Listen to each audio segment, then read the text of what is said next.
Generali Mubaraka Muganga umugaba mukuru w'ingabo z'igihugu cy'u Rwanda yihanganishije abakunzi b'ikipe ya APR FC abizeza intsinzi imbere ya Azam FC mu gihugu cya Tanzania.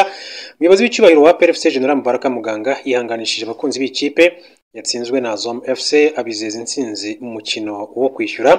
APR FC yatsinzwe na Azam FC igitego kimwe ku busa mu mukino ubanza amajonjora ya mbere ya CAF Champions League wa mukino wabereye muri Tanzania kuri iki cyumweru. Mu butumwa yanyujije ku rubuga rw'abakunzi b'ikipe, General Mubaraka Muganga yabihanganisha bizeza intsinzi mu mukino wo kwishyura. Yagize ati munyemerere ntangire mbihanganisha ku ntsinzwe y'uyu umugoroba. Icyo mbijeje nuko ikipe ikigera ino ahangaha izakosora ahari ngombwa maze izashimishe abakunzi. Intsinzi iwacu ni ngombwa 110% kandi zaba idashidikanywaho nk'uko yabigarutseho. Umukino wo kwishyura uteganyijwe ku wa gatandatu tariki 24 Kanama 2024 kuri Stade Amahoro. Muri uyu mwaka APR FC yashyize imbaraga mu mikino nyafurika igura abakinnyi bazi iyi mikino kandi bahenze mu rwego rwo gushaka uko yahindura amateka mabi ifite yo kutarenga umutaro muri iyi mikino. Ikipe izasezerera indi hagati ya APR FC na Azam FC izahura n'izava hagati ya Pyramids yo mu Misiri na Jiku yo muri Zanzibar. Icyakora iyi kipe mu Misiri yateye intambwe ikomeye igana mu kindi cyiciro kuko yanyagiye Jiku ibitego 6 ku busa mu mukino ubanza wabaye kuri iki cyumweru. Akaba rero General Mubaraka Muganga umugaba mukuru w'ingabo z'u Rwanda yihanganisha abakunzi b'umukino cyangwa se abakunzi b'ikipe ya APR FC mu Rwanda. Reka turebere hamwe andi makuru akomeje kugenda avugwa hano imbere mu gihugu cy'u Rwanda. Tariki ya 14 Kanama 2024 yinjiye mu mateka ya Kazarwa Gertrude kuko aribwo yatorewe kuyobora inteko ishinga amategeko mu mutwe w'abadepite muri manda y'imyaka igera kuri 5 iri imbere. Uyu mubyeyi w'imyaka 60 w'umuhanga mu bijyanye n'amategeko ndetse n'imari yatorewe uwo mwanya n'amajwi 73 atsinze Depite Nizeyimana P wagize amajwi 5. Afite inararibonye kuko yabaye muri Sena y'u Rwanda guhera muri 2014 kujya muri 2019 ubwo yarasoje manda ye. Nyuma y'imyaka 6 ari mu bikorwa bitandukanye na politike yongeye kandi kumva inyota yo kwiyamamariza kwinjira mu nteko ishinga amategeko ndetse biramuhira kuko kuri ubu ari we watoranyijwe na bagenzi be ngo abayobore afatanyije na Depite Sheikh Musa Fazil Harerimana ndetse na Uwineza Berine. Mu kiganiro cyihariye yagiranye n'ikinyamakuru ya Kadomo Perezida w'inteko ishinga amategeko umutwe w'abadepite Kazarwa Gertrude yagarutse ku ntego afite, ibyo azashyiramo imbaraga ibikwiye kunozwa mu mikorere y'inteko ndetse n'isezerano afitiye abanyarwanda. Igihe ati kuva muri 2019 musoza manda mu nteko ishinga amategeko umutwe wa Sena mwari muri he? Ati mu bihe bikorwa. Kazarwa Gertrude ati kuva 2019 dusoje manda mu nteko ishinga amategeko muri Sena nagiye kwikorera. Ati nakoraga mu ishuri, ati ndi umuyobozi waryo kandi mfatanyije n'abarimu, aho niho narindi kuva. Ati nava muri Sena, ati icyo ngiye rero gukora rero ati mu nteko nuko ngiye gufatanya n'abandi rero ati kuko igihugu cyihuta mu iterambere kigomba kugira amategeko ahamye kandi ahora areba icyo agiye gukemura. Ngiye gufatanya n'abandi muri iyo mirimo isanzweho kandi n'ikindi kirimo cyane ati no gufatanya n'abandi kugira ngo turebe uko gahunda ya guverinoma ibikorwa byose birimo tuzafatanya ati tubikoreho. Ati niki ugiye kwibandaho mu nshingano zawe nshya nk'umuyobozi w'inteko ishinga amategeko? Hari inshingano z'inteko ishinga amategeko ati muri zo harimo gushyira amategeko, kuyatora cyangwa se kuyavugurura dufatanyije n'abagize inteko ishinga amategeko. Hari kandi kugenzura ibikorwa bya guverinoma ati duhera ku nshingano z'inteko ishinga amategeko tukabifatanya n'abandi kugira ngo rero tube dukora muri iki gihe. Ikindi kiri mu nshingano ati ubu ni ukureba ko inyandiko zerekanya bubasha ati nkazisoma kugira ngo nshobore kumenya aho bari bageze naho nshobora guhera muri manda no kureba ku murongo mugari wa programu ya guverinoma kugira ngo dufatanye n'izindi nzego ngo iyo programu ya Perezida wa Repubulika tuyirebeho, ariko iyo tuzayitangira ari uko Minisitiri w'Intebe amaze kuyitugezaho nk'uko yabivuze. Ati mubona mute imikorere y'inteko ishinga amategeko mu gukemura ibibazo by'abaturage? Ati uburyo inteko ishinga amategeko ibibazo by'abaturage buriya ibintu byose ati ni ukunoza. Iyo ikibazo uyu munsi gihari inteko iba ifite itegeko rijyanye n'icyo ishaka gukemura, ubwo rero uburyo ati bwo kuvuga ngo turebe uko twakemura ibibazo nibyo nta bintu byanoga 100%, ariko ni ngombwa ko n'ibitanoze tugomba gukomeza kubinoza, icyo ubonye kitanoze ukongeraho, kubera ko n'ubu tuba tugiye gukomereza aho abandi bagejeje. Uyu munsi sinakwicara mvuge ngo hari ikitanoze, ariko uko icyo kigiye kiza ati niko ugenda ukinoza ugira aho ukivana, kandi hari n'ibindi binoze ati muri iki gihugu cyacu ku buryo abatubahirije bifite ati ibyo banogeje. Ariko nanone amategeko dutora haba hari uburyo bwo kugira ngo abe yavugururwa. Ibyo byose rero byo kuvugurura aba ari uburyo bwo gushaka uko abantu barushaho kunoza, nk'uko abigarukaho. Kuvugurura amategeko ati nta cyuho kiba kirimo, ahubwo ati no kuvugurura uba ukemura icyo kibazo cy'icyuho kiba cyaragaragayemo.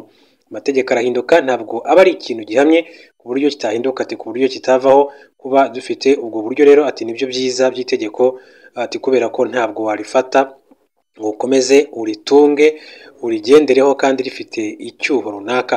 Iyo ubonye rigifite ati ni ngombwa ko urivugurura kugira ngo kivemo. Ati uyu munsi rero ushobora kuvanamo icyuho, ariko ushobora kuzabona ikindi cyuho nyuma y'umwaka cyangwa se mu yindi minsi iri imbere. Ati ni byiza rero ko itegeko rishyirwaho ubwo buryo kugira ngo rero bikorwe neza. Kazarwa Gertrude uko yagiye abigarukaho. Yahere hano muri Leta Zunze Ubumwe za Amerika, inama kaminuza bita convention mu cyongereza y'ishyaka ry'abademokrate iratangira kuri uyu wa mbere mu mujyi wa Chicago muri leta ya Illinois kugira ngo yimike ku mugaragaro kandida waryo Kamala Harris ku mwanya w'umukuru w'igihugu. Intumwa zijyamo zarangije kumwemeza binyuze mu itora zakoreye ku ikoranabuhanga. Iri tora ryarangiye ku itariki ya 6 y'uku kwezi, Harris afite amajwi 4,567 ku ntumwa zose hamwe 4,695. Ibindi muri iyi convention bizaba ari ibirori gusa.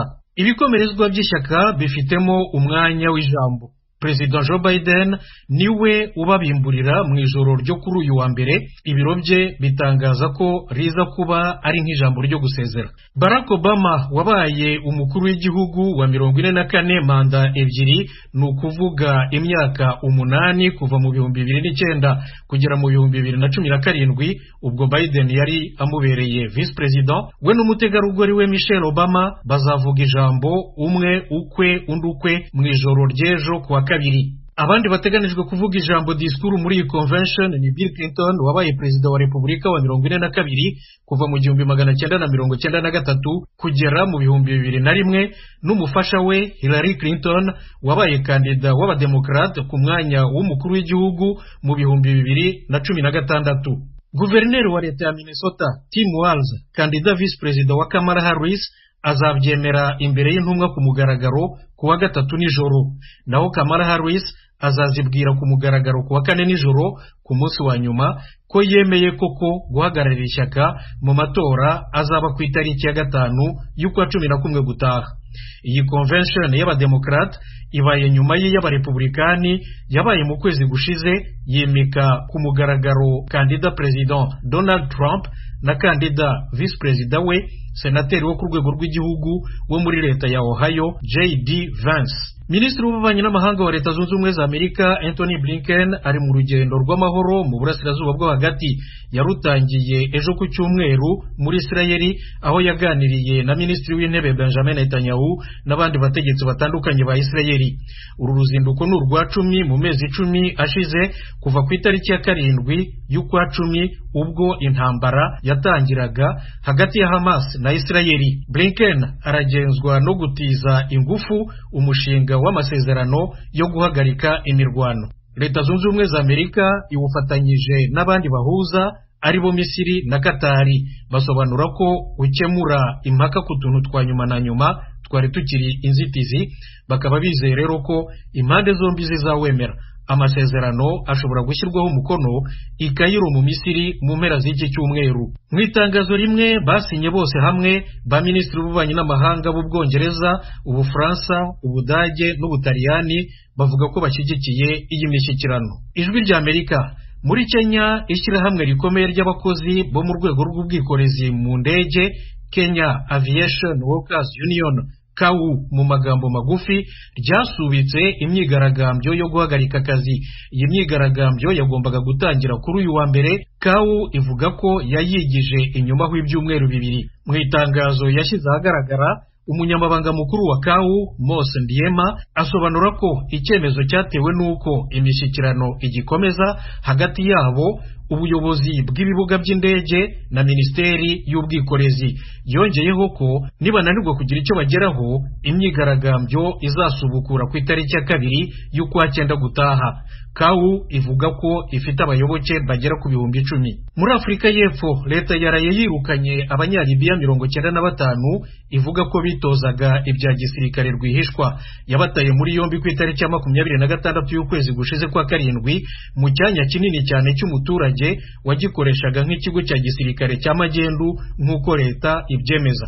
Guverinoma ya Libya niyo yakodesheje indege yaraye ibacyuye nk'uko itangazo rya Minisiteri y'Ubutegetsi bw'igihugu ya Afurika y'Epfo ribivuga.